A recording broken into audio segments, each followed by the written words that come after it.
Hey, Can I help you? guess what I heard? What?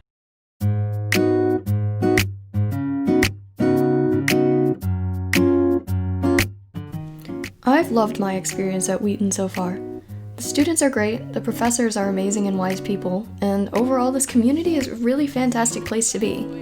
One thing I have noticed though in my few semesters of being a part of this community is how quick people are to jump to conclusions. I never noticed it last year, but this past semester, now that I've started as an actual student, I can think of a couple examples where people have been really quick to take up arms against someone. This semester kind of felt like walking on eggshells here because you have to be so careful about what you say or do because one wrong move can cause everything to blow up in your face. I've seen this trend both in and out of the classroom. Last summer, a kid from Wheaton contacted me and we hit it off right away. I'll call him Chad for now. I thought it would be nice to get to know someone before I got on campus so I could have someone to talk to. Chad and I talked for a couple of months, but after a while, I noticed a couple odd quirks in his behavior. I was a little worried about this, so I told a couple of girls I had made friends with my concerns.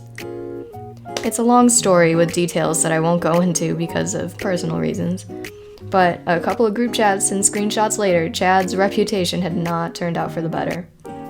I was glad that people were sympathetic to me about what I was going on, but I didn't like how they seemed so eager to make an enemy out of Chad before we'd even met him in person. About a month ago, I got a text from another girl asking if I would be willing to share my story and screenshots with her so she could report Chad to Res Life because I guess he stared at one of her friends a couple minutes too long and made her uncomfortable.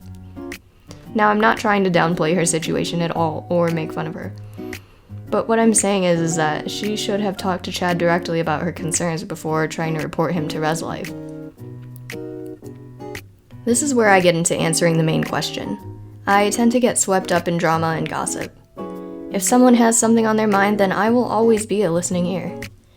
The problem is that sometimes that opinion can get ingrained into my brain and I develop a second opinion about whatever or whoever it is they're complaining about.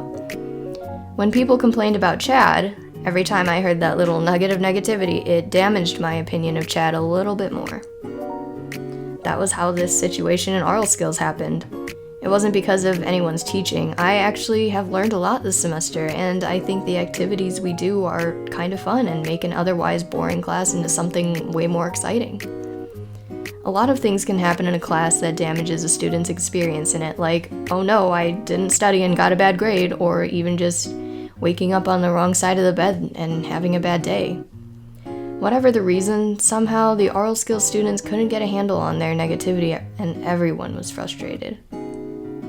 It could have just been because of COVID and our situation about classes and the looming threat of remote learning, but there was a huge amount of negativity flowing around this semester. I know that a lot of times my conversations with friends and classmates are just complaining and pity parties, and I've never really been one to express my own opinions openly.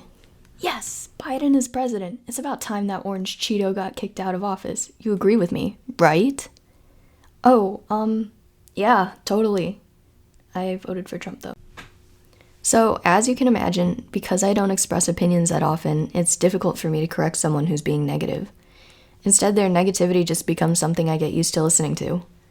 But it's not just one person's negativity or even a few people's faults. I think all of us students came into the semester with some sort of chip on our shoulders because of the unusual circumstances we started in. Because this video is about me, it's so tempting to try to paint myself in the best light. But honestly, I know I've been part of the problem. I get so caught up in the gossip, and I'll tell you the truth. I get excited about gossip and drama, and it's really something I'm trying to work on. And to do that, I need to focus on not being so pessimistic about everything all the time, and maybe surround myself with the right positive people. I think it's really important for myself to understand that I get fueled if I'm around people who gossip and spread negativity, so I should avoid it in the future. The witch hunt mentality is something we could all stand to work on losing, because in the end it really gets us nowhere. We need to learn to be able to negotiate our differences between each other instead of relying on others in higher positions to solve our problems for us. I'm sorry that this semester has started off so rough. This is definitely not the friendly environment that I had experienced last year, and this is not the experience I would ever want someone to have when they're teaching a class, especially if it's their first experience they have with this college. I think that we as students should remember that we've come here to learn, not to start fights with the person who's teaching us. And it definitely doesn't help that because of COVID, everyone's class experience has been that much more difficult. Even though I'm sad that Wheaton isn't going to be in person until February, I think it'll be a really refreshing break from the drama and give us a chance for a fresh start for the second semester.